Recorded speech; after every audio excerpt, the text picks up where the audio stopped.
हाँ जी, good evening बच्चों। आज हम कर रहे हैं एसएसटी के चैप्टर नेशनलिज्म इन इंडिया का एक क्वेश्चन।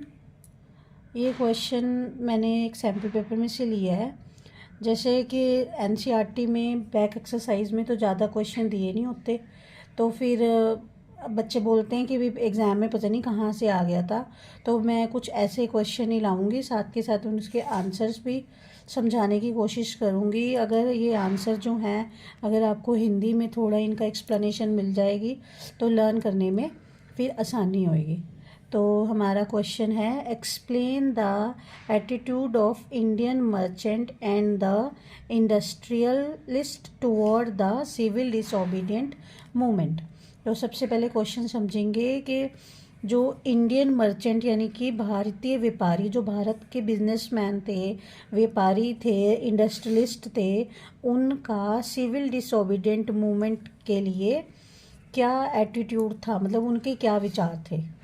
तो हमारा आंसर है जो स्टार्ट हो रहा है, the attitude of Indian merchant and the industrialist toward the civil disobedient movement. क्या था? फर्स्ट, हम सबसे पहले जब अगर हमें नंबर लाने हैं बोर्ड एग्ज़ाम में तो हमें ये पहरे में नहीं पॉइंट्स में लिखना पड़ेगा। तो पहला पॉइंट है, during the first world war Indian merchant and the industrialist had made huge profit and become powerful. तो जब फर्स्ट वर्ल्ड वॉर हुई थी तो इंडियन मर्चेंट यानी भारतीय व्यापारी, भारतीय बिजनेसमैन जो थे, इंडस्ट्रियलिस्ट जो थे, उन्होंने बहुत बड़ी मात्रा में प्रॉफिट कमाया था और बहुत पावरफुल बन गए थे। They wanted protection against import of foreign goods. तो वो क्या चाहते थे? फॉरेन गुड्स का निर्यात करना नहीं चाहते थे, प्रोटेक्शन चाहते थे कि भी फॉरेन गुड्स जो है यानी कि बाहर की जो चीज़ें हैं फॉरेन गुड्स, वो इंडिया में नहीं आनी चाहिए। नेक्स्ट पॉइंट है, to organise business interest they formed the Indian industrial and commercial congress and the federation of Indian chamber of commerce and industries. तो अपने मतलब हितों को ध्यान में रखते हुए, अपने इंटरेस्ट के लिए, अपने व्यूज़ को कलेक्ट करने के लिए उन्होंने क्या किया था, दो वो बनाई थी organisation, the Indian and commercial congress and दूसरी कौन सी थी, the federation of Indian chamber of commerce and industry, ये बनाई थी। ठीक है।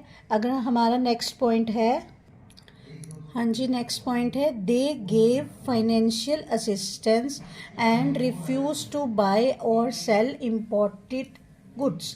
तो उन्होंने क्या किया था? फाइनेंशियल असिस्टेंस यानी कि फाइनेंशियल सपोर्ट किया था किनको? सिविल डिसोबीडियंट मूवमेंट में। एंड उन्होंने रिफ्यूज़ कर दिया था, मना कर दिया था इम्पोर्टेंट यानी कि निर्यात की हुई फॉरेन गुड्स को खरीदने और बेचने के लिए।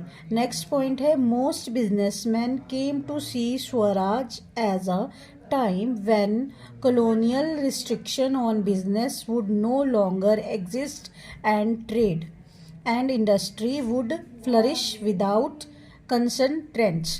तो क्या बोल रहे हैं ये कि भी ज़्यादातर बिजनेसमैन ने, जितने भी व्यापारी थे उस टाइम, उन्होंने स्वराज को कैसे एक युग के रूप में देखा। स्वराज को सोचा कि भी जो ये स्वराज महात्मा गांधी द्वारा चलाया गया है, इससे क्या होगा, जो कॉलोनियल रिस्ट्रिक्शन है ना उनके बिजनेस के ऊपर, कॉलोनियल रिस्ट्रिक्शन मतलब उनके व्यापार के ऊपर जो कुछ रूल लागू हुए थे, कुछ रिस्ट्रिक्शन लागू की हुई थी, वो ज़्यादा नहीं बचेंगे और उनका जो व्यापार है, ट्रेड और इंडस्ट्री जो उनकी है, वो फ्लरिश यानी फल फूल पाएगी बिना किसी बाधा के, वो भी कोई रुकावट नहीं होगी। क्योंकि जो ब्रिटिशर्स थे वो उनके बिजनेस में कुछ रिस्ट्रिक्शन लगा देते थे, कुछ जिसकी वजह से वो अपने व्यापार को अच्छे से नहीं कर पाते थे। ठीक है। अब नेक्स्ट पॉइंट है, after the failure of round table conference business groups were no longer uniformly enthusiastic। यानी कि जो राउंड टेबल कॉन्फ्रेंस हुई थी, ये गांधी जी द्वारा की गई थी। राउंड टेबल कॉन्फ्रेंस का क्या मतलब है कि भाई गांधी जी को ब्रिटिशर्स द्वारा बुलाया गया था कुछ बातों के लिए, बात करने के लिए कि भी कौन सी उनकी डिमांड्स हैं जो मानी जाएंगी, कौन सी नहीं मानी जाएंगी। बट इसके अंदर ज़्यादातर नेताओं ने हिस्सा नहीं लिया, जिसकी वजह से ये फेल हो गई थी। तो राउंड टेबल कॉन्फ्रेंस के फेल होने की वजह से अब जो बिजनेसमैन जो थे, बिजनेस ग्रुप जो था, व्यापारी जो लोग थे, उनका भी थोड़ा थोड़ा ट्रस्ट चला गया था सिविल डिसोबीडिएंट मूवमेंट से। तो अगर ये क्वेश्चन आपको हिंदी में समझ आता है तो फिर इसका मतलब ये है कि आपको याद इजीली हो जाएगा। तो मेरा यही वो है, मोटिव है कि भाई ये आपको याद इजीली हो जाए।